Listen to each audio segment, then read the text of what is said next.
My self Dinesh Patidar and I will discuss economic chapter. ठीक है, economic chapter number 3 demand and supply. ठीक है, demand and supply के बारे में इसके बाद डिस्कशन करेंगे। चैप्टर नंबर 4 में हम सभी सिर्फ demand and elasticity of demand के बारे में डिस्कशन करेंगे। ठीक है, जनरली डिमांड किसे कहते हैं और डिमांड के लिए एक जो इंपॉर्टेंट क्वेश्चन है चैप्टर इसके, ठीक है, वो मैं डिस्कस करने वाला हूँ।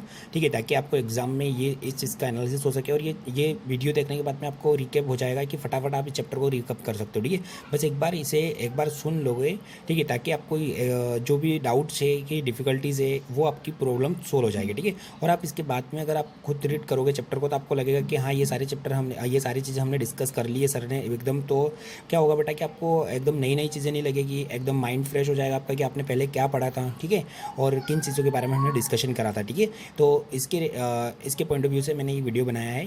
ठीक है, ताकि आप इसके इंपॉर्टेंट क्वेश्चन और जो मेन थ्योरी है इंपॉर्टेंट क्वेश्चंस की वो हम रीड करेंगे। ठीक है, चलिए सबसे पहले हम डिस्कस करते हैं कि इसके अंदर कौन कौन से इंपॉर्टेंट क्वेश्चन है डिमांड के अंदर। ठीक है, डिमांड और इलास्टिसिटी ऑफ डिमांड के अंदर हमारे पास में कौन कौन से इंपॉर्टेंट क्वेश्चन है उसके बारे में डिस्कशन करते हैं। कौन कौन से एग्जाम्स में लास्ट ईयर में कौन सा एग्जाम में आया हुआ क्वेश्चन है वो भी डिस्कस करते हैं हम। ठीक है, और मैं इसकी जो एक शॉर्ट वीडियो बना रहा हूँ, ठीक है, जिसमें पूरे चैप्टर के लिए अपन एक उसको रिकेप कर लेंगे ताकि आपको जो एग्ज़ाम में प्रॉब्लम आ रही है कि सर इसके इंपॉर्टेंट क्वेश्चन क्या है। ठीक है, तो या फिर हम कौन कौन से क्वेश्चन पढ़ते हैं। ठीक है, या कौन से हमें एग्जाम के लिए लास्ट ईयर में कौन कौन से क्वेश्चन आए हैं वो हम डिस्कस कर लेते हैं। ठीक है, चलिए सबसे पहले हम डिस्कस करते हैं इसके अंदर मीनिंग ऑफ डिमांड। ठीक है, तो ये तो याद करना ही है आपको। ठीक है, क्योंकि 2 नंबर में आ ही सकता है। ठीक है, इंपॉर्टेंट वेरी इंपॉर्टेंट क्वेश्चन है डिमांड, मीनिंग ऑफ डिमांड। ठीक है, एंड नेक्स्ट हम डिस्कस करेंगे इसमें कि इंडिविजुअल डिमांड और मार्केट डिमांड का डिफरेंस याद कर लेना। ठीक है, वो अब आगे दिया है। ठीक है, अब इसके बाद में इंपॉर्टेंट क्वेश्चन लिखिए बेटा। Next determination of individual demand. ठीक है, determination of individual demand very IMP question है। ठीक है, क्योंकि अगर डिटर्मिनेशन ऑफ इंडिविजुअल डिमांड पूछे या डिटर्मिनेशन ऑफ मार्केट डिमांड पूछे, ठीक है, दोनों क्वेश्चन के अंदर पॉइंट सेम ही है। ठीक है, जैसे प्राइस ऑफ कमोडिटी तो इधर भी लिखा है प्राइस ऑफ कमोडिटी। ठीक है, change in price of substitute goods तो change in price of substitute goods, मतलब कि पॉइंट सारे सेम है। ठीक है, मतलब कुछ पॉइंट इसके अंदर ज़्यादा है तो वो अपन क्या करेंगे कि ये वाला क्वेश्चन अच्छे से याद करेंगे। एग्जाम में सिर्फ आता है कि determination of individual of demand. ठीक है, तो ये वाला क्वेश्चन ज़्यादातर आता है तो आपको इसी क्वेश्चन को लीड करना है। ठीक है, समझ में आ गया। अगर ये क्वेश्चन भी आ गया मार्केट का तो वो अलग से याद करने की ज़रूरत नहीं रहेगी। ठीक है, देन उसके बाद में हम नेक्स्ट जो बात करेंगे कि ये जो डिफरेंस है हमारे पास में इसका डिफरेंस दिया है। ठीक है, ये मार्केट डिमांड है ना, तो और इसके बाद में इसका जो डिफरेंस दिया है वो हम याद कर लेंगे। कौन सा? इंडिविजुअल डिमांड और मार्केट डिमांड का डिफरेंस। ठीक है, ये याद करना है इसके बाद। ठीक है, ये क्वेश्चन आ सकता है एग्जाम में क्योंकि इसके जैसे क्या होता है कि 2 नंबर में क्वेश्चन आ गया कि what is the individual demand, तो हम क्या कर सकते हैं यहाँ से लिख सकते हैं। ठीक है, what is the market demand तो ये लिख सकते हैं। ठीक है, दोनों का डिफरेंस पूछा तो ये। ठीक है, तो इसके अंदर 3 क्वेश्चन कवर होते हैं। ठीक है, तो ये क्वेश्चन याद कर लेना ताकि आपको अलग अलग से नहीं, मैं समझा दूँ अभी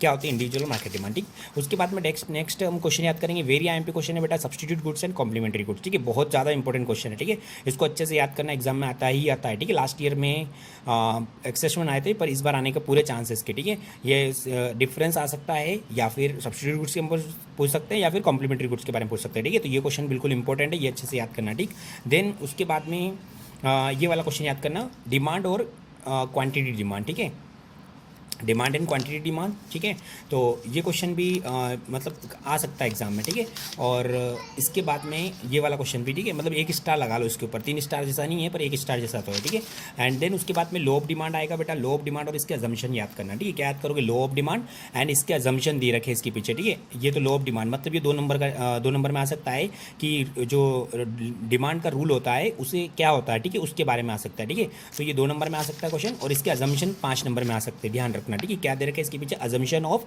लो ऑफ डिमांड। ये 5 नंबर का क्वेश्चन या 4 नंबर का क्वेश्चन आ सकता है। ठीक है, तो आपको इसके लो के अजम्पशन याद करना है। ठीक, उसके बाद में मैं सिर्फ इंपॉर्टेंट क्वेश्चन डिस्कस कर रहा हूँ ताकि आप एग्जाम में जाए तो कौन कौन से क्वेश्चन आपको याद करके जाना है वो पता चले। ठीक है, why does the low of demand operate, नहीं ये कुछ भी नहीं आएगा बेटा, ये कुछ भी नहीं करना है। इसके बाद में ये question exception of low of demand. ठीक है, ये क्वेश्चन आया हुआ है लास्ट ईयर एग्जाम में, तो आप इसे भी रीड करना। इसमें सिर्फ 3 पॉइंट 4 पॉइंट है तो 5 पॉइंट तक अपन पढ़ लेना। ठीक है, ये भी पढ़ लेंगे एक्सेप्शन क्या होता है लो ऑफ डिमांड के। ठीक है, तो इसको भी रीड करेंगे, ये भी क्वेश्चन इंपॉर्टेंट। ठीक, इसके बाद में नेक्स्ट है बेटा हमारे पास में, नहीं इसके बाद कुछ भी नहीं पढ़ना, आपको ये पढ़ना है। ठीक है, क्या एक्सटेंशन ऑफ डिमांड और इंक्रीज इन डिमांड। ठीक है, आप ये क्वेश्चन याद करना। ठीक है, आपको हूबहू सेम पॉइंट आपको इसमें भी मिलेंगे। ठीक है, कॉन्ट्रैक्शन ऑफ डिमांड और डिक्रीज इन डिमांड, बात एक ही है, ये सिनोनिम्स है इसके, है ना, तो बिल्कुल एक जैसा ही है। तो आप ये क्वेश्चन याद कर लेना और एग्जाम में अगर ये भी आए कि कॉन्ट्रैक्शन और डिक्रीज इन डिमांड क्या होता है, ठीक है, तो भी सेम पॉइंट मिलेंगे आपको, है ना, 2-3 पॉइंट सेम ही लिखे हुए हैं, तो आप चाहो तो यही पॉइंट वापस से उसमें भी लिख सकते हो। तो एक क्वेश्चन याद करना, 2 याद हो जाएंगे इसमें। ठीक है,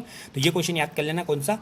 एक्सटेंशन ऑफ डिमांड और decrease in increase in demand. ठीक, इसके बाद में जो इंपॉर्टेंट क्वेश्चन बनेगा बेटा प्राइस इलास्टिसिटी ऑफ डिमांड। इसके ये फैक्टर याद करना, कौन से बेटा, ये types of price elasticity demand. ठीक है, ये 5 फैक्टर होते हैं ना, ये 5 टाइप्स होते हैं, ये याद करना। ठीक है, प्राइस इलास्टिसिटी ऑफ डिमांड या types of elasticity of demand. ठीक है, ये टाइप से ये जरूर आएगा एग्जाम में। ठीक है, आता है ये क्वेश्चन। ठीक है, सीबीएसई में आता है बेटा, कई साल से अपने लास्ट ईयर में जुड़ा है। ठीक है, पर लास्ट ईयर में नहीं तो पर आ ही सकता है, ये 5 नंबर में क्वेश्चन आएगा। इसके डायग्राम भी जो दिए हैं, ठीक है, पर डायग्राम के एक्चुअल में आपको इस बुक में ना सारे एक जैसे दे रखे हैं इन्होंने। ये डायग्राम देखोगे आप तो ये देखोगे तो आपको फर्क ही नहीं दिखेगा। क्यों? क्योंकि इन्होंने बनाया ये से ये सेम इन्होंने क्या कर दिया, पुट कर रखे हैं। ठीक है, कोई चेंज ही नहीं कर रखा है। जबकि आप इसको सीबीएसई की बुक में देखोगे तो एकदम आपको ऐसा लगेगा कि हाँ ये सही डायग्राम तो वहाँ है। ठीक है, तो चलो कोई बात नहीं, आप बनाने की कोशिश करना, एग्जाम में बना के भी आ जाओगे तो नंबर मिल जाएंगे। ठीक है, ये सेम डायग्राम दे रखे हैं, जबकि इनमें चेंज होना चाहिए थोड़ा बहुत। ठीक है, वो नहीं दे रखा है। ठीक, तो यूनिटरी इलास्टिसिटी डिमांड याद कर लेना। ठीक है, ये 5 फैक्टर है। ठीक है, यूनिटरी इलास्टिसिटी और मोर इलास्टिसिटी, ठीक है, perfectly relative elasticity, perfect elasticity और इनइलास्टिसिटी, ये 5 फैक्टर अच्छे से याद करना। इसके डायग्राम भी बना के आना एग्जाम में। ठीक है, जैसे इसके डायग्राम तो बना सकते हो, ये बिल्कुल सारा ये भी सही है। ठीक है, ये 2 3 में एक जैसा लगेगा आपको, बाकी ये दोनों डिफरेंट। ठीक, इसके बाद में जो इंपॉर्टेंट क्वेश्चन है वो लास्ट क्वेश्चन बचा। ठीक है, वो लास्ट क्वेश्चन है हमारे पास में, factor affecting the price elasticity demand. ठीक है, ये भी 1 स्टार लगा लो इसके ऊपर। ठीक है, ज़्यादा नहीं पर आ सकता एग्जाम में, पर इसलिए। ठीक है, बस ये कुछ इंपॉर्टेंट क्वेश्चन है। इसके बाद में अगर तुम चाहो बेटा कि हमें प्रैक्टिकल क्वेश्चन भी करना है तो मैं क्वेश्चन बता देता हूँ एग्जाम में जो आ सकता है इसमें से। ठीक है, वो क्वेश्चन है एक क्वेश्चन इलस्ट्रेशन नंबर 6 कर लेना। ठीक है, इलस्ट्रेशन नंबर 6 कर लेना। ठीक है, एंड देन उसके बाद में इलस्ट्रेशन नंबर 10 कर लेना। ठीक है, बस ये कोई है मतलब सीबीएसई एग्जाम में तो देखो ये आता है ये क्वेश्चन। ठीक है, पर एमपी बोर्ड में अभी तक नहीं आए हैं, इसलिए मैं बोल रहा हूँ 1-2 क्वेश्चन ट्राई कर लेना। ठीक है, बाकी और कोई क्वेश्चन है नहीं। चलिए हम स्टार्टिंग से अब इस चैप्टर की समरी वापस से पढ़ लेते हैं कि क्या क्या हमें इसमें पढ़ना है और कहाँ से पढ़ना है। ठीक है, अभी तक मैंने क्या किया था, सिर्फ इंपॉर्टेंट क्वेश्चन आपको बताए हैं। ठीक है, कि ये इंपॉर्टेंट क्वेश्चन है जो एग्जाम में आ सकते हैं डिमांड चैप्टर में से। ठीक है, और देन अपन इसकी थ्योरी डिस्कस कर लेते हैं, ताकि आप जिसे वापस से पढ़ाई करोगे, ठीक है, जब इस चैप्टर को रीड करोगे तो आपको प्रॉब्लम नहीं आएगी। आप इस वीडियो को देख लेना, वीडियो को देखकर आपको पूरा समझ में आ जाएगा कि क्या क्वेश्चन है और कैसे हमको एग्जाम में इन्हें लिखना है। ठीक है, और इसके मीनिंग अगर आप सुनोगे अच्छे से तो आपको सब कुछ समझ में आ जाएगा। ठीक है, एग्जाम तक भी याद रह जाएगा आपको। ठीक है, चलिए हम स्टार्ट करते हैं बेटा डिमांड चैप्टर में सबसे पहले हम demand and elasticity of demand start कर रहे हैं। ठीक है, चलिए मीनिंग ऑफ डिमांड के बारे में डिस्कस करते हैं हम। मीनिंग ऑफ डिमांड के बारे में क्या डिसाइड करते हैं, मीनिंग क्या है डिमांड का, है ना। चलिए मीनिंग क्या है डिमांड का, डिमांड क्या होती है, हमें ये चीज़ पता होनी चाहिए। डिमांड मतलब क्या होता है, आप जिस चीज़ को प्रोडक्ट को परचेस करना चाहते हो वो क्या होती है, आपकी डिमांड होती है। ठीक है, जैसे मान लीजिए मुझे बुक्स की रिक्वायरमेंट है तो बुक्स में परचेस करना चाहते हो, वो मेरी डिमांड है। ठीक है, अगर मैं मार्केट से अगर टी शर्ट परचेस करना चाहता हूँ तो टी शर्ट क्या है, मेरी डिमांड है। ठीक है, मुझे मिल्क परचेस करना है, मिल्क क्या है, मेरी डिमांड है। क्यों?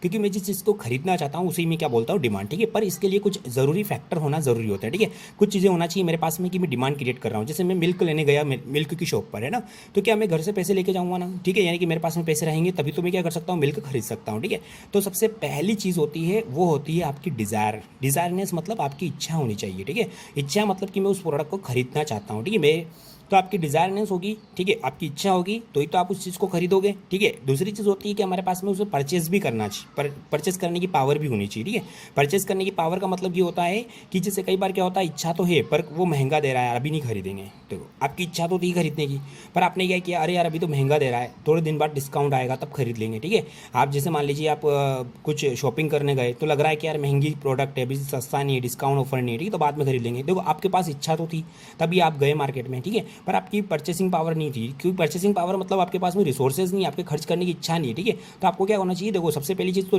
इच्छा होनी चाहिए हमारी खरीदने की, दूसरी अपने पास में परचेस पावर भी होनी चाहिए, इनकी हमें खरीद भी सकें, हमारे पास में परचेस करना भी हमारे लिए रिक्वायरमेंट होना चाहिए। ठीक है, तीसरी चीज़ होती है रिसोर्सेज होना चाहिए हमारे पास। रिसोर्सेज मतलब कि हमारे पास में पैसे होना चाहिए। ठीक है, जैसे मान लीजिए अगर सामने वाले ने बोला कि ये 50 रुपये की चीज़ और हमारे पास में 50 रुपये है तो हम इजीली क्या कर सकते हैं, उस प्रोडक्ट को खरीद सकते हैं। तो तीसरी चीज़ होती है रिसोर्सेज होना चाहिए। ठीक है, और चौथी चीज़ होती है कि वो प्रोडक्ट मार्केट में अवेलेबल होना चाहिए। आपके पास में पैसे भी है, आपकी इच्छा भी है और आप उस प्रोडक्ट को मार्केट में ढूंढ रहे हो, नहीं मिल रहा है तो पॉसिबल नहीं है। ठीक है, तो 4 चीज़ें होना चाहिए ताकि हम डिमांड को क्या कर सके, फुलफिल कर सके। क्या 4 चीज़ें बेटा, सबसे पहले डिज़ायरनेस होनी चाहिए, दूसरा डिज़ायरनेस के बाद में हमारे पास में परचेसिंग पावर होनी चाहिए।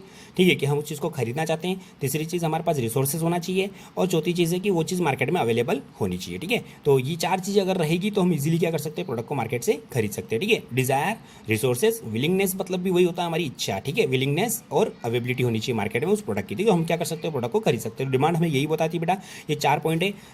इसकी जो मीनिंग है वो यहाँ से याद कर लेना। ठीक है, क्या याद करोगे मीनिंग, मीनिंग के अंदर आपको ये 4 पॉइंट को एलोबरेट करके लिखना है बस, ठीक है। ये एलोबरेट करके लिख देना कि डिजायरनेस क्या होता है कि एक्वायर करना चाहते हैं प्रोडक्ट को, सफिशिएंट रिसोर्सेज होना चाहिए हमारे पास में, मतलब हम उस प्रोडक्ट को बाय करना चाहते हैं, ठीक है, खरीदने के लिए हमारे पास पैसे होना चाहिए। विलिंगनेस मतलब इच्छा रहती है हमारी, है ना, स्पेंडिंग द रिसोर्सेज मतलब हमारे पास विलिंगनेस मतलब इच्छा होनी चाहिए कि हम उस प्रोडक्ट को खरीदने के लिए खर्चा भी करना चाहते हैं, ठीक है, और अवेबिलिटी होना चाहिए मार्केट के अंदर, ठीक है। तो ये कुछ प्रोडक्ट है, इसके बारे में हमें ध्यान रखना है, ठीक है। ये 4 चीज़ें ध्यान रखना है, 4 चीज़ें अगर हमारे पास में फुलफिल होती है तो हम बोल सकते हैं कि मार्केट में उस चीज़ की क्या है, डिमांड है, ठीक है।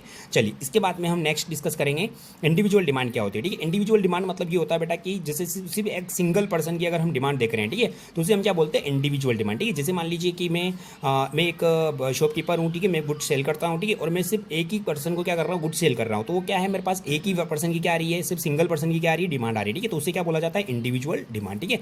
मिल्क दे रखा है, ठीक है, जैसे, और ये क्या दे रखी है, डिमांड ऑफ द मिल्क, ठीक है, पर मंथ क्या होता है, जैसे एक व्यक्ति मेरे पास से ले जाता है, ठीक है, 12 रुपये लीटर था तब 10 लीटर लेके जाता था, पर जब मैंने सस्ता कर दिया मिल्क तो वो ज़्यादा लेने लग गया मेरे से, ठीक है, 20 लीटर लेने लग गया, ठीक है, फिर मैंने और सस्ता कर दिया तो वो मुझसे और ज़्यादा खरीदने लग गया, ठीक है। तो आपको पता भी है कि प्राइस और डिमांड के बीच में इन्वर्स रिलेशन होता है, ठीक है। इन्वर्स रिलेशन मतलब क्या, कि चीज़ें मार्केट में सस्ती होती है तो लोग क्या करते हैं, उसको ज़्यादा खरीदते हैं, ठीक है, यानी कि प्राइस कम होती है तो मार्केट में डिमांड क्या हो जाती है, इंक्रीज हो जाती है, ठीक है। तो इंडिविजुअल डिमांड का मतलब क्या हुआ बेटा, कि किसी एक ही पर्सन की क्या करना, डिमांड को चेक करना, ठीक है, क्या कहलाता है, इंडिविजुअल डिमांड, ठीक है। मीनिंग आ जाए इसका तो लिख सकते हैं, मैं बता रहा हूँ, इसका डिफरेंस पढ़ेंगे हम आगे ना, मैंने भी डिस्कस किया था वो।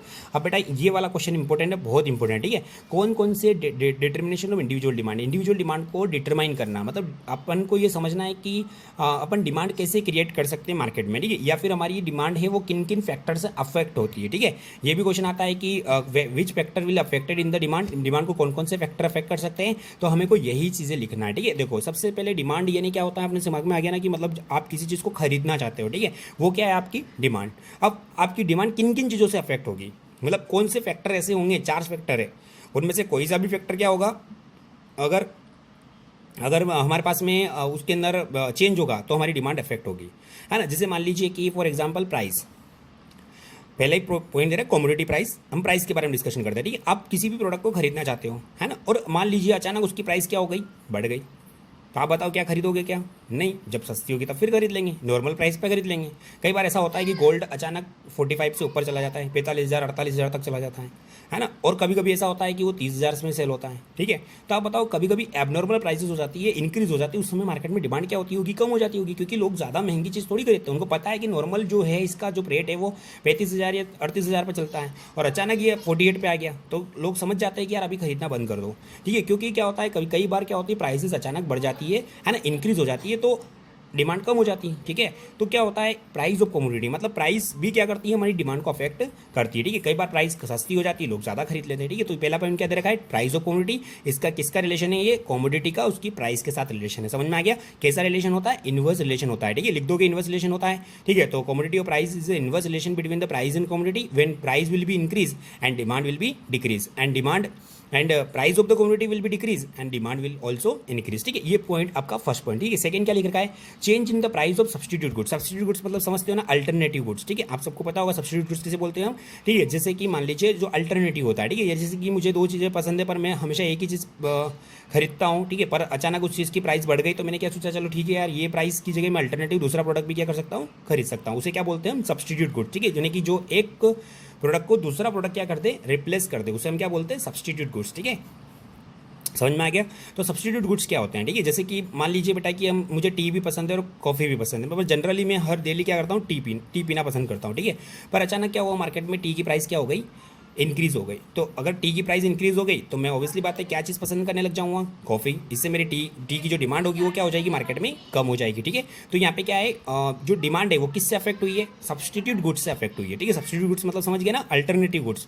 अगर सब्स्टिट्यूट गुड्स की वजह से हमारे प्रोडक्ट की प्राइस अगर इंक्रीज या डिक्रीज होती है तो हमारे कस्टमर किधर शिफ्ट हो सकते हैं, सब्स्टिट्यूट की तरफ शिफ्ट हो सकते हैं, ठीक है। जैसे मान लीजिए हमारा प्रोडक्ट टी है, ठीक है, और टी की प्राइस अगर मान लीजिए बढ़ गई, इंक्रीज हो गई, तो कस्टमर कहाँ चले जाएंगे, कॉफ़ी कॉफ़ी की तरफ, उसकी प्राइस कम है, ठीक है। कभी ऐसा हुआ कि टी की प्राइस हमारी कम हो गई, ठीक है, तो कस्टमर किधर आ जाएंगे, टी की तरफ आ जाएंगे। कॉफ़ी पसंद करने वाले बोलेंगे यार टी अच्छी सस्ती हो गई यार, इससे अच्छा हम टी पीना चाहिए, ठीक है। तो क्या होता है कई बार जो कॉम्प्लीमेंट्री गुड्स, हमारे जो सब्स्टिट्यूट गुड्स होते हैं, वो भी क्या करते हैं, हमारी डिमांड को अफेक्ट करते हैं, और दोनों में रिलेशन कैसा होता है, इन्वर्स होता है, ठीक है। हमारे प्रोडक्ट में यानी कि जो हमारा ओन प्रोडक्ट है और सब्स्टिट्यूट प्रोडक्ट है, दोनों के बीच में जो रिलेशन होता है कैसा होता है, इन्वर्स होता है, ठीक है। तो ये चीज़ आपको लिखना है सब्स्टिट्यूट गुड्स के अंदर, ठीक है।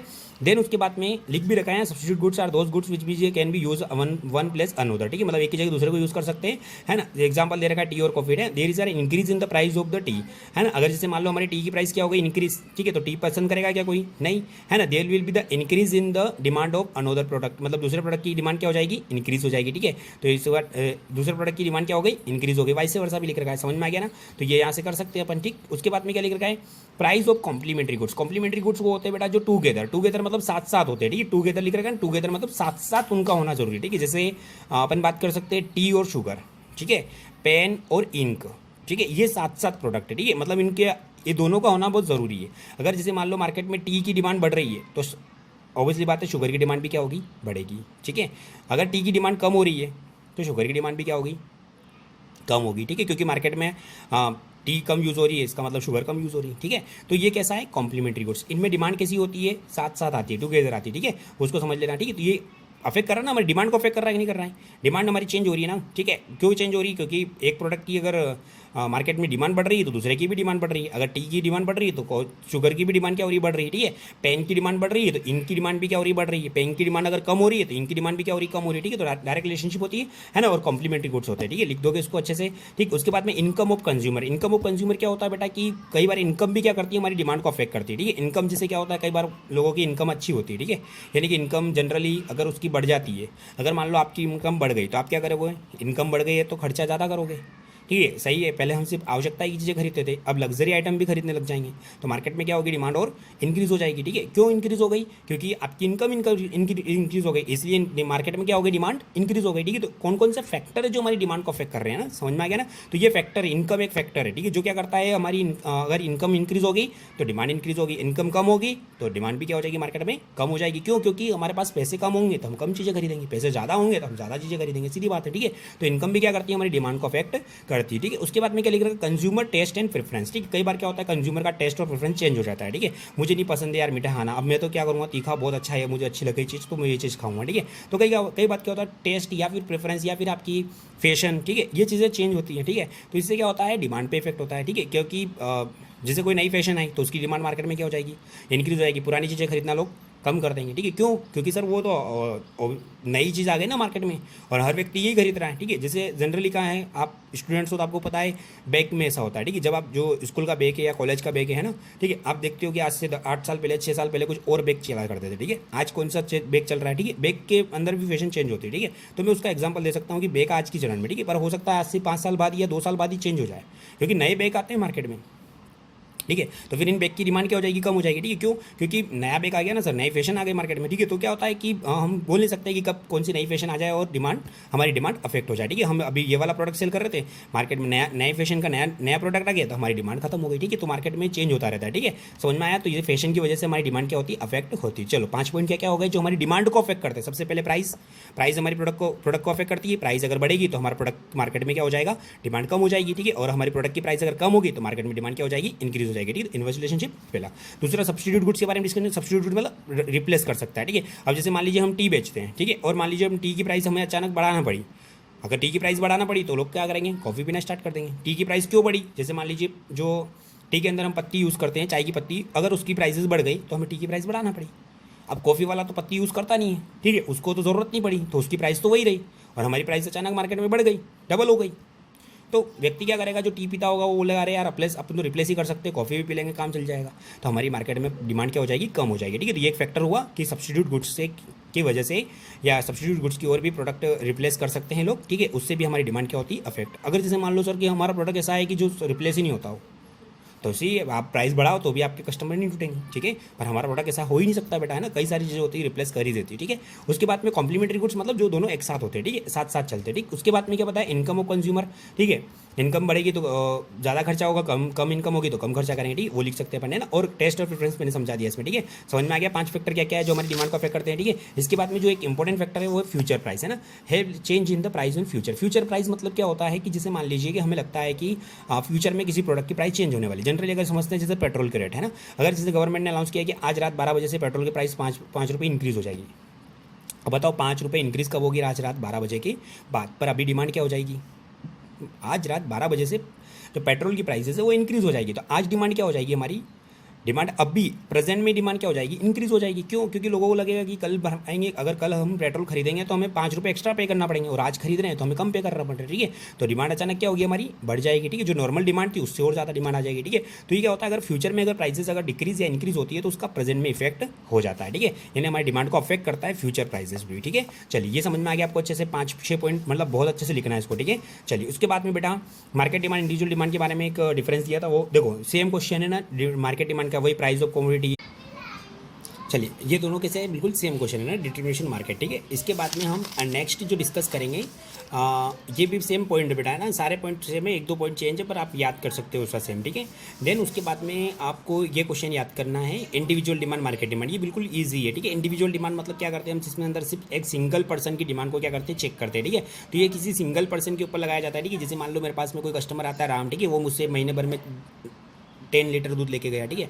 दूसरे महीने में मैंने प्राइस कम करी तो वो मेरे से 15 लीटर दूध लेके गया, ठीक है। मैंने और प्राइस कम करी तो मुझसे 20 लीटर। तो मतलब क्या हो रहा है, ये सिर्फ एक इंडिविजुअल पर्सन के ऊपर हम क्या कर रहे हैं, डिमांड को अप्लीकेबल करके देख रहे हैं, ठीक है। तो कभी भी इंडिविजुअल डिमांड पे देखो बेटा, हमारा डिमांड का रूल अप्लीकेबल पूरा नहीं होता है, ठीक है। क्योंकि हो सकता है कई अदर फैक्टर ऐसे होते हैं जिस कारण से क्या हो सकता है, डिमांड हमारा इंडिविजुअल डिमांड फैक्टर अप्लीकेबल नहीं होता है, ठीक है। जो डिमांड का रूल है वो अप्लीकेबल नहीं होता है, ठीक है। और मार्केट डिमांड क्या होती है, जहाँ पे हम एक से ज़्यादा कस्टमर होते हैं, ठीक है, जिनकी सभी की डिमांड को क्या करते हैं, सभी के डिमांड, जब सभी के द्वारा जो गुड्स परचेस किया जाता है, ठीक है, उसकी जो टोटल डिमांड होती है उसको कंसीडर करते हैं, उसे हम क्या बोलते हैं, मार्केट डिमांड, ठीक है। ये क्वेश्चन भी इंपॉर्टेंट है, इसको भी एक बार रीड कर लेना, ठीक है। चलिए इसके बाद में ये जो सबसे इंपॉर्टेंट क्वेश्चन क्या है, सब्स्टिट्यूट गुड्स और कॉम्प्लीमेंट्री गुड्स, ठीक है। सबको पता है सप्लीमेंट्री गुड्स क्या होता है और कॉम्प्लीमेंट्री गुड्स क्या होता है, बहुत इंपॉर्टेंट क्वेश्चन है, ठीक है। एग्जाम में आएगा 100% गारंटी इसकी, ठीक है। Substitute goods and complementary goods, ठीक है। तो सब्स्टिट्यूट गुड्स और कॉम्प्लीमेंट्री गुड्स क्या होता है, सब्स्टिट्यूट गुड्स अभी हमने पढ़ा, जिसे हम क्या कर सकते हैं, रिप्लेस कर सकते हैं, ठीक है। उसे हम क्या बोलते हैं, सब्स्टिट्यूट गुड्स। जैसे मान लीजिए कि मुझे मान लीजिए मेरे पास में 2 पेन है, एक सेलो का पेन है और एक किसी और कंपनी का पेन है, ठीक है। चलिए ठीक है, तो अगर जैसे मान लीजिए मुझे अगर सेलो का पेन नहीं मिल रहा है तो मैं क्या कर सकता हूँ, किसी और पेन को भी परचेस कर सकता हूँ, ठीक है। किसी अदर कंपनी का पेन भी क्या कर सकता हूँ, परचेस, क्योंकि मुझे लिखने से मतलब है, ठीक है। मुझे पसंद जरूर था कि सेलो पर नहीं मिल रहा है तो मैं क्या कर सकता हूँ, उसको रिप्लेस कर सकता हूँ, ठीक है। या फिर मुझे लग रहा है कि सेलो ने प्राइस बहुत बढ़ा दी है, ठीक है, तो मैं दूसरी कंपनी का पेन क्यों ना खरीद लूँ, अच्छा इससे अच्छा, ठीक है। तो क्या होता है कि सब्स्टिट्यूट गुड्स मतलब वो होते हैं जिन्हें हम क्या कर सकते हैं, एक की जगह दूसरे को रिप्लेस कर सकते हैं, ठीक है। उसे हम क्या बोलते हैं, सब्स्टिट्यूट गुड्स, ठीक। और कॉम्प्लीमेंट्री गुड्स किसको बोलते हैं, जो दोनों एक साथ होते हैं, ठीक है, टुगेदर होते हैं। जैसे कार और पेट्रोल, है ना, पेन और इंक, ठीक है, पेन के साथ में इंक जरूरी होती है, ठीक है। शुगर के साथ में टी और शुगर, ठीक है। तो ये क्या है, ये कौन सा प्रोडक्ट है, टुगेदर, ठीक है। इसे क्या कहा जाता है, कॉम्प्लीमेंट्री गुड्स, ठीक है। तो कॉम्प्लीमेंट्री गुड्स और सब्स्टिट्यूट गुड्स, ठीक है। सब्स्टिट्यूट गुड्स को एक को हम सेक्रीफाइस करते हैं, दूसरे गुड्स से चलते हैं, ठीक है। तो सबसे पहले इसका मीनिंग याद कर लेना, है ना। Those goods called the substitute goods which can be use place one another, ठीक है। एक की जगह हम दूसरे को यूज कर सकते हैं, सेटिस्फाइंग द पर्टिकुलर वन, जो हमारी आवश्यकता है वो पूरी हो सके, ठीक है। और कॉम्प्लीमेंट्री गुड्स क्या होते हैं, जो साथ साथ use together to satisfy the particular wants, ठीक है। वो दोनों साथ साथ होते हैं, ठीक है। जैसे मान लीजिए मुझे कार की जरूरत है तो पेट्रोल भी मुझे खरीदना पड़ेगा, तो ही मेरी जो आवश्यकता है वो पूरी क्या होगी, सेटिस्फाइड होगी, ठीक है। मैं सोचूं कि मैं कार खरीद लूँ पेट्रोल नहीं खरीदूँ, तो ऐसा हो नहीं सकता है, क्योंकि कार पेट्रोल से ही चलती है, ठीक है। सर गैस से चलती है, तो हाँ, तो आप पेट्रोल और गैस ले लो, ठीक है। तो दोनों का होना जरूरी है, ठीक है। समझ में आ गया ना, ठीक। उसके बाद में क्या, नेचर ऑफ डिमांड, ठीक है। नेचर ऑफ डिमांड क्या, सच डिमांड इज ये डिमांड कैसी होती है, कॉम्पिटेटिव डिमांड। कॉम्पिटेटिव मतलब क्यों, क्योंकि कॉम्पिटेटिव इसलिए होती है क्योंकि अगर एक नहीं है तो दूसरा कॉम्पिटिशन है इनके बीच में, है ना। कॉम्पिटिशन होती है, टी और शुगर की, टी और कॉफ़ी के बीच में क्या होती है, कॉम्पिटिशन होती है, ठीक है। कि अगर टी की डिमांड मार्केट में, टी की अगर प्राइस मार्केट में कम हो गई तो डिमांड बढ़ जाएगी, ठीक है। तो कॉफ़ी की क्या हो जाएगी, उधर कम हो जाएगी, ठीक है। तो ये क्या हो रहा है बेटा, आपस में कॉम्पिटिशन होती है इसमें, ठीक है। ये कैसी होती है, जॉइंट डिमांड होती है। इसकी डिमांड कैसी आती है, जॉइंट, ठीक है। अगर एक की डिमांड बढ़ेगी तो दूसरे की भी बढ़ेगी, एक की कम होगी तो दूसरे की भी कम होगी, ठीक है। और इसमें कैसी थी, कॉम्पिटेटिव डिमांड, मतलब एक की डिमांड बढ़ती है तो दूसरे की डिमांड कम होती है, ठीक है। एक की प्राइस बढ़ती है, दूसरे की प्राइस कम होती है, ठीक है। तो यहाँ पे कॉम्पिटेटिव होती है, ठीक है। रिलेशनशिप कैसा होता है इनके बीच में बेटा, पॉजिटिव रिलेशनशिप होता है, ठीक है, with the quantity demand and another substitute good, ठीक है, कैसा रिलेशन होता है, पॉजिटिव। और इधर याद कर रखोगे नेगेटिव रिलेशनशिप होता है, ठीक है, नेगेटिव रिलेशनशिप होता है, price of complementary commodities has a negative relationship with quantity of demand and another complementary commodity, ठीक है, दोनों के बीच में कैसा रिलेशनशिप होता है, नेगेटिव। इधर कैसा रिलेशनशिप होता है, पॉजिटिव, ये लिख देना, ठीक है, कि जो हमारी क्वांटिटी, हमारी जो डिमांड होती है उसका दूसरे प्रोडक्ट के साथ में जो रिलेशन होता है वो कैसा होता है, पॉजिटिव रिलेशन होता है, ठीक है। लिख रखा है price of one substitute commodity, ठीक है, price of one substitute commodity has a positive relation. Next जो पॉइंट है वो देखिए, इसके बाद में जो रिलेशनशिप है वो हमने कंसीडर कर लिया, ठीक। उसके बाद में है एग्जांपल, इसका एग्जांपल लिख देना है ना, इजीली हम एग्जांपल लिख सकते हैं, टी और कॉफ़ी है और कोक और पेप्सी है, ठीक है, टी और शुगर है और इसमें क्या है, कार और पेट्रोल है, ठीक है, दोनों ये साथ साथ चलते हैं, ठीक है, इसलिए कार पेट्रोल, कार के बिना पेट्रोल नहीं चल सकती, पेट्रोल के बिना कार नहीं हो सकती, ठीक है, तो ये चीज़ें साथ साथ होती है, इसलिए रिप्लेस होती है, ठीक है। तो ये बहुत अच्छे से एग्जाम है, एग्जाम में अच्छे से लिख के आना, ठीक है, और अच्छे से याद करके जाना इसको, ठीक। इसके बाद में जो नेक्स्ट क्वेश्चन है बेटा, डिमांड और क्वांटिटी ऑफ डिमांड, ठीक है, डिमांड और क्वांटिटी ऑफ डिमांड, ठीक है, ये 1 स्टार क्वेश्चन है, ठीक है, पर इसको भी पढ़ लेना एक बार, ठीक है, कि अगर कभी एग्जाम में आ जाए तो ये भी हम लिख सकते हैं। देन उसके बाद में लो ऑफ डिमांड याद करना, ठीक, लो ऑफ डिमांड क्या होता है वो अच्छे से याद करना।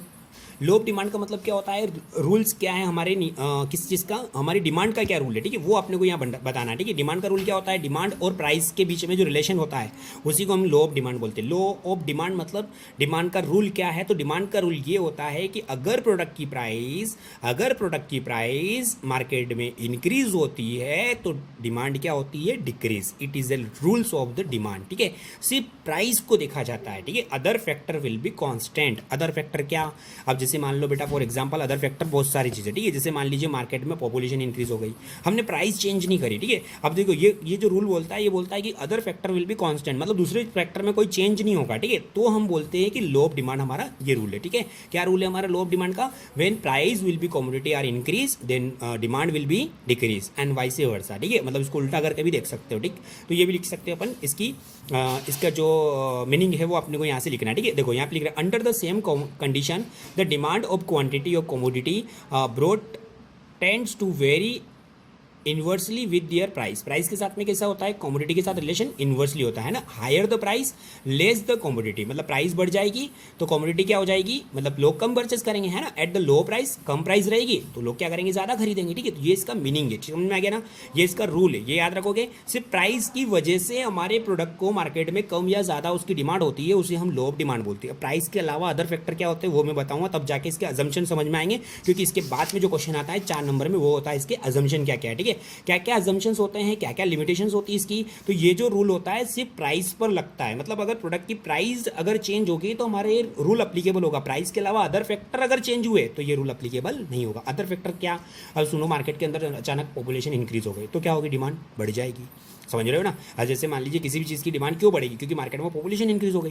दूसरी चीज़, मार्केट में जो लोग रहते हैं वो तो ठीक है, पॉपुलेशन इतनी है, पर उनकी इनकम अचानक डबल हो गई तो बताओ मार्केट में डिमांड क्या हो जाएगी, बढ़ेगी, क्योंकि लोगों के पास पैसा ज़्यादा है तो ज़्यादा खरीदेंगे, ठीक है। तो कई और रीज़न भी होते हैं, अदर फैक्टर भी होते हैं जो हमारी डिमांड को अफेक्ट करते हैं, ठीक है, क्या, जैसे पॉपुलेशन हुआ, इनकम हुई, है ना, हैबिट हुई, फैशन हुआ, ठीक है, ये अगर चेंज हो गई, हम तो सोच रहे थे यार हमारा प्रोडक्ट तो सेल ही नहीं होता, अचानक ये प्रोडक्ट भी सेल होने लग गया, क्यों, क्योंकि मार्केट में कई बार जो दूसरे फैक्टर होते हैं उनकी प्राइजेस क्या होती है, इंक्रीज होती है, ठीक है, या उनके उनके अंदर चेंज होता है, ठीक है, अदर फैक्टर के अंदर चेंज होता है, समझ में आ गया ना। जैसे इनकम बताया मैंने, पॉपुलेशन बताया आपको, ठीक है, या फिर हैबिट या फैशन बताया मैंने आपको, ठीक है। कई बार क्या होता है, जैसे पुरानी चीज़ों की फैशन आ जाती है तो वो चीज़ें मार्केट में ज़्यादा चलने लगती है, क्यों, क्योंकि उनकी मार्केट में जो प्राइजेस है, उनकी जो मार्केट में क्या है फैशन है वो आ गई, ठीक है, भले चाहे प्राइस से कोई मतलब नहीं, फैशन आ गई तो लोग क्या करेंगे, पुरानी चीज़ें खरीदना वापस से स्टार्ट कर देंगे, ठीक है। तो ये क्या है, अदर फैक्टर है जो हमारी डिमांड को क्या करते हैं, अफेक्ट करते हैं, समझ में आ गया ना, ठीक है। तो चलिए अब हम इसके अजम्पशन क्या क्या देख लो। इनकम ऑफ द कंज्यूमर, अगर इनकम बढ़ेगी, ठीक है, तो अब ये बता रहा है कि अजम्पशन मतलब ये है कि ये चीज़ें चेंज नहीं होना चाहिए, तो ये सारे अदर फैक्टर को सबको कांस्टेंट कर रहा है,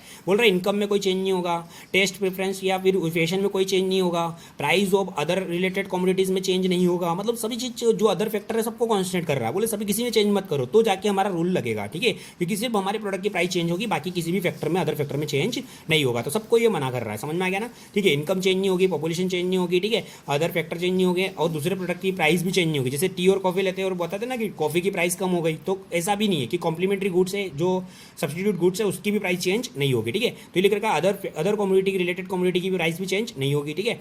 सब्सटीट्यूट गुड्स भी में भी कोई चेंजेस नहीं होगा, नो सब्सटीट्यूट गुड्स, उसका कोई सब्सटीट्यूट गुड्स है ही नहीं, मतलब जो मैं बेच रहा हूँ वही है, बस उसके अलावा कोई है ही नहीं, क्योंकि मेरी प्राइस बढ़ेगी तो डिमांड कम होगी, समझ में आ रहा है ना, ठीक है। तो क्या हो रहा है, सब्सटीट्यूट गुड्स है ही नहीं उस चीज़ का, ठीक है। ये अजम्पशन है, तब हमारा रूल अप्लीकेबल होगा डिमांड का, ठीक है। चलो याद कर लोगे 5 अजम्पशन बेटा, बिल्कुल इजी है। साइज कम्युनिटी कमीशन पॉपुलेशन भी लिख रखा लास्ट में ना, ठीक है, याद कर लेना, ठीक। उसके बाद में नेक्स्ट क्वेश्चन है हमारे पास में, वो है जो लास्ट ईयर एग्जाम में आया हुआ है, exception of low of demand, ठीक है। एक्सेप्शन क्या होते हैं वो हमको यहाँ पे बताना, ठीक है। 2-3 नंबर में कुछ था पिछले साल के पेपर में है, exception of low of demand आता है एग्जाम में। एक्सेप्शन मतलब कि इनके ऊपर लो का रूल नहीं लगता है, मतलब नियम नहीं लगता। कौन सा नियम नहीं लगता है, जो डिमांड का रूल है, ठीक है, वो नहीं लगता है। सर क्या है डिमांड का रूल, अगर प्राइस बढ़ेगी तो डिमांड कम होगी, अगर मार्केट में प्राइस सस्ती हो गई तो लोग ज़्यादा खरीदेंगे, वो इस पर नहीं लगता है। कौन कौन सी चीज़ों पे नहीं लगता है, जैसे नेसेसिटी ऑफ लाइफ, अब जिस चीज़ की ज़रूरत है, अब बहुत ज़रूरत है ना, और मान लो उसकी प्राइस मार्केट में बढ़ गई तो क्या बोलोगे, नहीं खरीदेंगे, क्योंकि आपको ज़रूरत तो है। जैसे मान लो मेडिसिन है, ठीक है, अब मेडिसिन इसके अंदर सबसे अच्छा एग्जांपल है, मेडिसिन है। अब मान लो बेटा कि डॉक्टर ने बोला कि नहीं ये जो मेडिसिन है वो आपको बिल्कुल लेना ही है, एक सुबह लेना है, एक शाम को टेबलेट लेना है, ठीक है। अब आप बताओ उसकी मार्केट में रेट क्या हो गई, बढ़ गई, तो क्या आप खरीदना बंद कर दोगे, और वो आपकी लाइफ के लिए ज़रूरी है। अगर आप नहीं लोगे तो हो सकता है कल तक आप नहीं बचो, तो बताओ क्या करना पड़ेगा, व्यक्ति को खरीदना पड़ेगी, ठीक है। तो प्राइस कितनी भी बढ़ो या कितनी भी कम हो, फिर इस प्रोडक्ट के ऊपर नहीं लगते। तो एक्सेप्शन का मतलब होता है कि यहाँ पर जो रूल है हमारे डिमांड का वो अप्लीकेबल नहीं होता है। किस पे अप्लीकेबल नहीं होता है, नेसेसिटी ऑफ लाइफ, ठीक। चलिए हम देखो, मैं आपको बता देता हूँ, मैं रिवीजन करवा रहा हूँ, है ना, इसलिए मैं इतना फास्ट चल रहा हूँ, ठीक है। क्योंकि अगर मैं एक एक चीज़ समझाऊंगा तो शायद ये चैप्टर को करने में हमको कम से कम 10 दिन लगते हैं, ठीक है। 10 दिन या 10 डेज के अंदर हम क्या करते हैं, चैप्टर को कंप्लीट करते हैं, ठीक है। और भी अगर मैं इसको और डिटेल में जाता हूँ तो 20-15 दिन में इसको कंप्लीट करता हूँ, ठीक है। पर मुझे अभी सिर्फ एग्जाम पॉइंट ऑफ व्यू से आपको पढ़ाना, ठीक है, इसलिए मैं फटाफट कर रहे हैं हम, ठीक है। चलिए उसके बाद में क्या है, सोशल स्टेटस ऑफ सिंबल। कई बार क्या होता है, सोशल स्टेटस होता है, ठीक है। तो कई बार कुछ चीज़ें ऐसी होती है जो हमारे सोशल यानी कि हमारी रेपुटेशन को बना के रखती है, ठीक है। इसलिए हम क्या करते हैं, उस चीज़ को भले चाहे वो कितनी भी महंगी हो तो भी क्या करना पड़ती है, हमें खरीदना पड़ती है, ठीक है। तो यहाँ पर लिख रखा है कि कोई ऐसा फैक्टर है या कोई ऐसी चीज़ें हैं, कोई ऐसा स्टेटस है जिसको हमें मेंटेन करने के लिए ज़्यादा प्राइस में भी क्या करना पड़ता है, गुड्स को खरीदना पड़ता है, ठीक है। हमारी गुडविल को बनाए रखने के लिए बोल सकते हैं, ठीक है। तो उस चीज़ की यहाँ पे बता रखा है, ठीक। उसके बाद प्रीसियस स्टोर का मतलब होता है जो बहुत महंगी चीज़ें होती है, जैसे हीरा है ना, जैसे गोल्ड, ठीक है। इनकी प्राइसेस अगर बढ़ती है ना तो भी लोग ज़्यादा खरीदते हैं, बोले ये तो महंगी ही है, और महंगी होगी तो भी क्या करेंगे, इसको हम परचेस करेंगे, ठीक है। तो इसके ऊपर भी रूल अप्लीकेबल नहीं होता है, ठीक है। जैसे डायमंड लिख रखा है, ठीक है, एक्सेट्रा परचेस करते पीपल, क्यों बेटा, क्योंकि वो अपनी इमेज को मार्केट में बनाए रखने के लिए, ठीक है। अब जो व्यक्ति लोग गोल्ड क्यों पहनते हैं, कोई ज़रूरी है क्या, नहीं पहनेंगे तो क्या जी नहीं सकते क्या, हाँ। गोल्ड क्यों पहनते, किस लिए पहनते गोल्ड को, गोल्ड को पहनने के लिए क्या होता है, ये एक कि हमारा स्टेटस मेंटेन करना है, हम बहुत पैसे वाले, ये हमें दिखाना है। और अगर मान लो बेटा प्राइसेस कम हो गई तो व्यक्ति गोल्ड पहनने कम कर देगा, बोले सब प्राइस बहुत कम हो गई इसकी तो गोल्ड पहनने ही बंद कर देगा, क्यों, क्योंकि उसका जो इमेज है वो जो वो बताना चाह रहा है वो बता ही नहीं पा रहा है, तो क्या करेगा, गोल्ड की जगह और चीज़ें पहनना स्टार्ट करेगा, ठीक है। तो इससे क्या होगा, अगर प्राइस के ऊपर देखो, हमारा रूल तो ये बोलता है कि प्राइसेस बढ़ेगी तो डिमांड भी क्या होनी चाहिए, कम होनी चाहिए, तो यहाँ पर डिमांड भी क्या होती है, और बढ़ती है, ठीक है, क्योंकि वो स्टेटस मेंटेन करते हैं ज़्यादा, ठीक है। जैसे ओडी कार है ना, ओडी कार क्या है, आज 50 लाख 40 लाख में आती है, ठीक है। क्या होता है, लोग क्यों खरीदते हैं उसको, क्योंकि वो एक स्टेटस मेंटेन करती है, मतलब वो एक बताती है कि हाँ हम एक रिच पर्सन है, ठीक है। पर अगर मान लो वही 10 लाख में मिलने लग गई तो लोग खरीदने ही बंद कर देंगे, बोलेंगे यार जो हम खरीदते थे वो तो इसमें वो आ ही नहीं रहा, इंटरेस्ट ही नहीं आ रहा है, क्यों, क्योंकि प्राइस कम हो गई, समझ में आया ना। तो कई बार ऐसा होता है कि कुछ चीज़ें ऐसी होती है जो लग्जरी आइटम्स होते हैं जिनके ऊपर डिमांड का रूल अप्लीकेबल नहीं होता, समझ में आ गया ना, प्रीसियस गुड्स, ठीक है। उसमें एक्सपेक्टेड चेंज इन प्राइस, अगर फ्यूचर में अगर प्राइस चेंज होती है बेटा, है ना, जिससे मैंने भी डिस्कस किया था पिछली बार, है ना, कि फ्यूचर में जैसे रात को 12 बजे के बाद से अगर प्राइसेस चेंज होती है, ठीक है, गुड्स की प्राइसेस बढ़ जाती है या कम हो जाती है, ठीक है। तो अभी मार्केट में क्या होगा, हमारा डिमांड चेंज कम या ज़्यादा हो जाती है, ठीक है। पर प्राइस तो बढ़ी नहीं ना, अभी प्रेजेंट में तो प्राइस में कोई चेंज ही नहीं आया, फिर भी डिमांड क्या हो रही, बढ़ जाता रही, ठीक है। तो ये जो फैक्टर है जहाँ पे हमारा डिमांड का रूल अप्लीकेबल नहीं होता है, चेंज इन द फैशन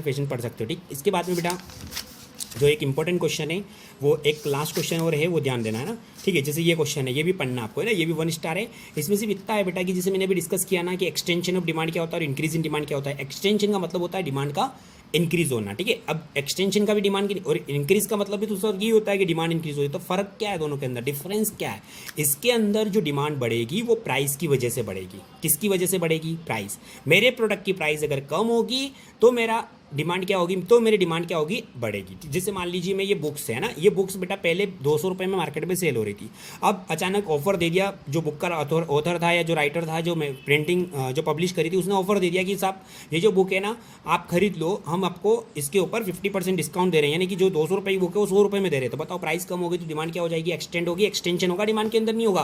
किसकी वजह से, प्राइस की वजह से। पर अब जैसे मान लो अब दूसरी फैक्टर, अब प्राइस तो यही है हमारी बुक की 200 रुपये ही है ना, पर इस बुक को अब भी इसकी इंक्रीज हो रही डिमांड अदर फैक्टर से। अदर फैक्टर मतलब क्या, कि अब जैसे मान लो इस बुक को पहले वो लोग खरीद नहीं पा रहे थे जिनके पास पैसे नहीं थे, ठीक है ना, तो उनकी इनकम क्या हो गई, अचानक बढ़ गई, तो वो लोग भी क्या करेंगे, इस बुक को खरीदेंगे, इससे मार्केट में क्या हो जाएगी, इनकी डिमांड बढ़ जाएगी। ठीक है, हो सकता है कि जो इस डिमांड क्यों बढ़ गई हो, ठीक है, कि इसलिए बढ़ गई है कि जो पॉपुलेशन इंक्रीज हो गई हो, ठीक है, मार्केट में पॉपुलेशन इंक्रीज हो गई तो डिमांड भी क्या हो गई हमारी, इंक्रीज हो गई। ठीक है, पॉपुलेशन मतलब ये कि पहले 11 क्लास के अंदर जनरली मान लीजिए पूरी मध्य प्रदेश के अंदर 1 लाख स्टूडेंट्स पास होकर 12th में आते थे, ठीक है, अचानक पॉपुलेशन इंक्रीज हुई, उसका बेनिफिट मिला और मार्केट में डिमांड इंक्रीज हो गई। ठीक है, तो ये भी हो सकता है हमारे पास। ठीक है, तो अदर फैक्टर इंक्रीज हो रहा है, अदर फैक्टर में चेंज हो रहा है। ठीक है, तो वो चीज़ें यहाँ पर आ रही है। ठीक है, तो increase in the demand other factor, ठीक है, प्राइस के अलावा अदर फैक्टर, ठीक है, इनकम बढ़ रही हो, पॉपुलेशन बढ़ रही हो, ठीक है, या फिर बेटा मार्केट में इसकी क्वालिटी चेंज हो गई हो। ठीक है, तो ये सारे रीजन हो सकते हैं जिससे क्या हो सकती है, इसकी डिमांड बढ़ गई। जैसे अभी ब्लैक एंड व्हाइट है, ठीक है, पूरी बुक अब रंगीन में आने लग गई, पूरी कलरफुल आने लग गई, है ना, तो पहले जो स्टूडेंट्स थे वो पहले दूसरी बुक्स यूज़ करते थे, दूसरे राइटर की बुक यूज़ करते थे, उन्होंने सोचा यार ये बुक की तो और अच्छे से क्वालिटी बढ़ गई है और प्राइस में भी चेंज नहीं किया, जो 200 रुपये की वही है, तो क्या करेगा बच्चा, ये खरीदने लग जाएगा। ठीक है, तो क्या हो रहा है यहाँ पे, प्राइस के अलावा अदर फैक्टर, समझ में आ गया। तो ये क्या है, एक्सटेंशन ऑफ प्राइस, प्राइस की वजह से और प्राइस के अलावा। ठीक है, और डिमांड कर्व क्या होता है, इसके अंदर डाउनवर्ड होता है, याद रख लेना। इसके अंदर क्या होता है, अपवर्ड राइट शिफ्ट होता है। ठीक है, ये शिफ्ट होता है, इसमें याद रखना शिफ्ट होता है। ठीक है, और इसमें क्या होता है, स्लोप कैसा होता है, इसका डाउनवर्ड होता है। ठीक है, ये याद रखना, इसमें शिफ्ट होता है, मतलब इसमें अंदर 2 डिमांड कर्व बन जाते हैं। कितने बन जाते हैं इसके अंदर, 2 अलग अलग। ठीक है, क्योंकि इसके अंदर इंक्रीज हो रहा है डिमांड, ठीक है, और इसके अंदर एक ही रहता है, पर वही क्या होता है, स्लोप डाउनवर्ड जाता है उसका। ठीक, इसके बाद में इसका रीजन याद कर लेना। ठीक, रीजन में ये लिखना है कि इसमें क्या होता है, प्राइस की वजह से। इसके प्राइस के अलावा देखो इसमें सारे फैक्टर लिख रखे, प्राइस के अलावा क्या क्या लिख रखा है, जैसे increase in the consumer income बढ़ रही है ना, प्राइस अगर चेंज हो रही है, ठीक है, या फिर कमोडिटी इंटरेस्ट वगैरह चेंज हो रहा है। ठीक है, तो ये चीज़ें अगर चेंज होती है तो हम बोलेंगे इंक्रीज इन डिमांड, और अगर सिर्फ प्राइस चेंज होती है और उसकी वजह से डिमांड बढ़ती है तो एक्सटेंशन ऑफ डिमांड। नाम चेंज है सिर्फ उसकी वजह से कि किस वजह से ये डिमांड बढ़ रही है। ठीक है, समझ में आ गया अब अच्छे से। डीलिंग एलिमेंट दे रखा है इसके अंदर, ठीक है, प्राइस डीलिंग एलिमेंट, ठीक है, तो पूरा अच्छे से याद करना, एग्जाम में आ सकता है। और सेम का सेम क्वेश्चन जस्ट लाइक ये सेम पॉइंट है वो के वो। ठीक है, इसमें कॉन्ट्रैक्शन डिमांड होता है प्राइस की वजह से, इसमें अदर फैक्टर की वजह से होता है। ठीक है, कॉन्ट्रैक्शन मतलब डिक्रीज होना, ये डिक्रीज बता रहा है ना, और ये क्या बता रहा है, इंक्रीज। तो सेम ही क्वेश्चन है, उसका जस्ट अपोजिट लिख देना। ठीक है, तो ये क्वेश्चन उसी के पॉइंट है, इसमें डिस्कस कर लेना इसको। ठीक है, और इसके बाद में जो एक इंपॉर्टेंट क्वेश्चन बच रहा है वो इलास्टिसिटी ऑफ डिमांड, और ये 5 इलास्टिसिटी अच्छे से याद कर लेना बेटा। ठीक है, क्या क्या 5 इलास्टिसिटी बता रहा हूँ मैं, elasticity of type of demand, ठीक है, आज टाइप पढ़ा पाऊंगा बेटा, है ना। ठीक है, चलिए इसको डिस्कस कर लेते हैं लास्ट क्वेश्चन को। ठीक है, degree of elasticity of types of elasticity of demand. ठीक है, टाइप्स क्या होते हैं, इसके नाम से आ सकता है, तो 5 टाइप होते हैं। ठीक है, देखो 5 टाइप क्या क्या होता है, एक तो होता है यूनिटरी इलास्टिसिटी ऑफ डिमांड, ठीक है, एक होता है बेटा मोर इलास्टिसिटी ऑफ डिमांड, ठीक है, और उसके बाद में इसके बाद में दे रखा है इनइलास्टिक ऑफ डिमांड, ठीक है, रिलेटिवली इनइलास्टिक डिमांड, फिर रहता है परफेक्टली इनइलास्टिक और परफेक्टली इलास्टिक। ये 5 पॉइंट है, अच्छे से याद करना। Type of elasticity of demand के नाम से आएगा ये क्वेश्चन, है ना, types of price elasticity of demand के नाम से क्वेश्चन आ सकता है एग्जाम में। ठीक है, इंपॉर्टेंट बनता है, सेम ऐसा कैसा सप्लाई में भी एक है ना। ठीक है, देखो होता क्या है बेटा, इसके अंदर मैं समझा देता हूँ। इसमें प्राइस का और कमोडिटी का रिलेशन बता रखा है, प्राइस का और कमोडिटी का। जैसे मान लो ये बुक है और इसकी प्राइस कितनी 200 रुपये रखी है ना, इसका बुक का और इसकी प्राइस का रिलेशन है। ठीक है, अब बताओ ये बुक मैं क्या करता हूँ, मार्केट में सेल कर रहा हूँ, स्टेशनरी शॉप है, और बुक क्या करता हूँ, मार्केट में सेल। ठीक है, यूनिटरी इलास्टिसिटी का मतलब होता है कि मेरी बुक की प्राइस में और मेरी डिमांड में सेम चेंज होगा। सेम प्रपोर्शन चेंज मतलब क्या, सेम प्रपोर्शन चेंज मतलब क्या, अगर जैसे मान लो मैंने बुक की जो प्राइस है वो 10% इंक्रीज़ कर दी, मतलब जो 200 रुपये की बुक थी अब मैं बेचता हूँ उसको 220 रुपये में, तो प्राइस बढ़ी है। तो आप बताओ रिलेशन तो उल्टा होता है ना, डिमांड और प्राइस, और प्राइस का और उसकी जो डिमांड का है उनका रिलेशन कैसा होता है, इन्वर्स होता है। ठीक है, अब बताओ प्राइस अगर मैंने बढ़ाई है, ठीक है, तो क्या होगी, प्राइस क्या होगी, प्राइस क्या होगी, प्राइस अगर इंक्रीज हुई है तो डिमांड क्या होगी, उसकी कम हो जाएगी मार्केट में। ठीक है, क्यों कम हो जाएगी, क्योंकि महंगी हो गई चीज़ तो लोग कम खरीदेंगे। ठीक है, तो ये पर सेम प्रोपोर्शन में चेंज होगी, मतलब 10% से अगर मैंने प्राइस बढ़ाई तो 10% से ही मार्केट में क्या होगा, उसकी जो डिमांड है वो कम होगी। ठीक है, पहले मान लीजिए मेरे पास 1000 कस्टमर खरीदने आते थे, तो अब क्या होगा, उसका 10% कम होगा। ठीक है, यानी कि 100 कस्टमर कम हो जाएंगे, यानी कि अब मेरे से 900 कस्टमर क्या करेंगे, प्रोडक्ट को खरीदेंगे। ठीक है, समझ में आ गया ना, मतलब कि जितने कस्टमर मेरे पास आ रहे थे पहले खरीदने वो 10% कम हो जाएंगे, है ना, यानी कि मेरी डिमांड 10% से कम हो जाएगी और मेरी प्राइस 10% से इंक्रीज हो जाएगी। प्रपोर्शन कैसा है दोनों में, सेम। ठीक है, उसे हम क्या बोलते हैं, सेम प्रपोर्शन इन डिमांड, ठीक है, समझ में आ गया फर्स्ट पॉइंट, ठीक। उसके बाद में ये हो गया, इसमें ये लिख रहा है इलास्टिसिटी, इसमें ये लिख रहा है demand for the commodity of change in the same proportion of their price, price और डिमांड के अंदर सेम प्रपोर्शन में चेंज आता है, ठीक है। जितनी प्राइस कम होती है उतनी डिमांड बढ़ती है, जितनी डिमांड बढ़ती है उतनी प्राइस कम होती है, ठीक। देन उसके बाद में लिख रखा है बेटा, इसके अंदर क्या होता है मैं बता देता हूँ ना, मोर इलास्टिसिटी, इसके अंदर क्या होता है कि प्राइस में जो चेंज है वो कम है, पर जो डिमांड के अंदर चेंज है वो ज़्यादा है, ठीक है। अब प्राइस मेरी अगर जैसे मान लो 5% से कम हुई तो मेरी डिमांड क्या हो गई, 15% से बढ़ गई, ठीक है। मतलब मेरी प्राइस का मेरी डिमांड के साथ में जो रिलेशन है उसमें ये लिख रखा है कि डिमांड जो है वो ज़्यादा अफेक्ट हो रही है मेरी प्राइस से, ठीक है। तो यहाँ पे लिख रखा है demand is more than the price, ठीक है। डिमांड अगर 15% चेंज हो रही है तो प्राइस कितनी होगी, सिर्फ 5% से चेंज होगी, ठीक है। अगर मेरी 5% प्राइस कम हुई तो मेरी 15% डिमांड क्या हो जाएगी, बढ़ गई, ठीक है। इससे क्या बोलते हैं, मोर देन यूनिट इलास्टिसिटी, ठीक है। इसके बाद में नेक्स्ट क्या देख रखा है, रिलेटिवली इन इलास्टिक डिमांड, इसमें उल्टा होता है, अपोजिट होता है। अपोजिट मतलब क्या कि इसमें प्राइस जो है वो ज़्यादा चेंज होगी पर डिमांड हमारी जो होगी वो कम चेंज होगी, ठीक है। मतलब प्राइस ज़्यादा मतलब क्या है कि प्राइस जैसे मान लो यहाँ पे 15% चेंज हुई तो मेरी डिमांड 5% होगी, जस्ट इसका अपोजिट, ठीक है। इसमें जो हो रहा था कि इसमें डिमांड ज़्यादा चेंज हो रही थी, प्राइस कम, इसमें प्राइस ज़्यादा चेंज हो रही है, डिमांड कम हो रही है, ठीक है। पढ़ लोगे इसको भी। इसमें क्या होता है, अब इसमें क्या होता है, इन इलास्टिक डिमांड, मतलब इसमें डिमांड में कोई इफेक्ट नहीं, मतलब जैसे ये डिमांड है ना मेरी, तो डिमांड ऐसी रहेगी सेम, ठीक है। इतनी ही डिमांड, ना डिमांड बढ़ेगी ना डिमांड कम होगी, डिमांड इतनी है, प्राइस कुछ भी हो सकती है, प्राइस बढ़ भी सकती है, प्राइस कम भी हो सकती है, इसलिए क्या कर रहा है, इन इलास्टिक, मतलब डिमांड में कोई चेंज नहीं हो रहा, ठीक है। इसे क्या बोलते हैं, इन इलास्टिक डिमांड, ठीक है। अब प्राइस में क्या, अब जैसे मान ले मैंने क्या बताया, वो नेसेसिटी प्रोडक्ट बताए थे ना, वो इसी पे लगते हैं। जैसे कि डिमांड इतनी है तो इतनी रहेगी, जैसे मेडिसिन है ना, तो अब देखो डिमांड कितनी आ रही मार्केट में, इतनी तो यही रहेगी, है ना। अब मान लीजिए प्राइसेस क्या हो गई, बढ़ भी गई तो भी इतना तो व्यक्ति खरीदेगा ही, क्योंकि उसकी आवश्यकता है, उसकी नेसेसिटी है कि प्रोडक्ट खरीदना ही मुझे। तो ऐसा तो है कि बेटा अगर प्राइस बढ़ेगी तो भी उसको खरीदना पड़ेगा, ठीक है। प्राइस और बढ़ेगी तो भी उसको खरीदना पड़ेगा, क्योंकि लाइफ के लिए ज़रूरी प्रोडक्ट है, ठीक है। तो इसमें क्या होता है कि प्राइजेस चेंज होती है पर डिमांड में कोई चेंज नहीं होता है, ठीक है। No change in the demand, ठीक है, no change in the demand, ठीक है। समझ में आ गया, commodity resources change in the price, price में चेंज हो, ठीक है। तो नेसेसिटी जो प्रोडक्ट होता है उसमें, उसे हमको क्या बोलते हैं, इन इलास्टिक डिमांड, उसमें डिमांड में चेंज नहीं होता है, प्राइस में कितना भी चेंज हो सकता है, ठीक है। और इसके बाद में बेटा इसका जस्ट अपोजिट दे रखा है कि परफेक्टली इलास्टिक डिमांड, मतलब कि यहाँ पे क्या होता है, डिमांड कम ज़्यादा हो सकती है पर प्राइस वही रहेगी प्रोडक्ट की, ठीक है। प्राइस जैसे 10 रुपये तो वही रहेगी, और डिमांड चाहे तो बढ़ सकती है, इन्फिनाइट तक भी जा सकती है, प्राइस डिमांड कम भी हो सकती है, ठीक है। डिमांड यहाँ से यहाँ आ गई, यहाँ से आ गई, ठीक है, ये डिमांड है ना, ठीक है। तो इसको क्या बोलते हैं, इलास्टिसिटी ऑफ डिमांड, ठीक। तो इलास्टिसिटी डिमांड के अंदर डिमांड चेंज होती है, इन इलास्टिक के अंदर डिमांड चेंज नहीं होती है। इसके अंदर डिमांड जो है वो कम चेंज होती है, प्राइस ज़्यादा होती है, इसमें प्राइस ज़्यादा चेंज होती है, डिमांड कम चेंज होती है, और इसमें दोनों प्रपोर्शन बराबर चेंज होते हैं, ठीक है। ये 5 फैक्टर अच्छे से याद करना। और एक क्वेश्चन और बता देता हूँ जिसको पढ़ लेना एग्जाम में ना, कि ये factor affecting the elastic demand कौन कौन से फैक्टर होते हैं, जैसे नेचर ऑफ कमोडिटी क्या है, कंज्यूमर इनकम क्या है, इनकम बढ़ेगी कम होगी तो डिमांड पर भी इफेक्ट होगा, ठीक है, वो फैक्टर है, ठीक है। 5 फैक्टर ये भी पढ़ लेना, बस इतना जो चैप्टर था बेटा ये मैंने आपको कवर अप करवा दिया, ठीक है। अब आप इसको एक बार रीड कर लेना अच्छे से, ठीक है, पढ़ लेना घर पे बैठकर, ताकि ये चैप्टर अच्छे से कवर हो जाए, ठीक है। फिर भी अगर डाउट हो तो मुझे आप मैसेज कर सकते हो, ठीक है, या मुझे डाउट्स को मुझे मैसेज कर देना, मैं उसको डाउट को क्लियर कर दूँगा, ठीक है। किसी भी क्वेश्चन में कोई भी डाउट आए तो, ठीक है। चलिए थैंक यू बेटा। और ये वीडियो कैसा लगा आपको मुझे ज़रूर इन्फॉर्म करना, ताकि मैं आपका अगला जो लेक्चर है सप्लाई वो बना सकूँ, ठीक है। सप्लाई चैप्टर का भी मैं रिवीजन बनाऊँगा आपका, ठीक है, ताकि वो भी आप जल्दी से जल्दी कवर कर सके। Thank you.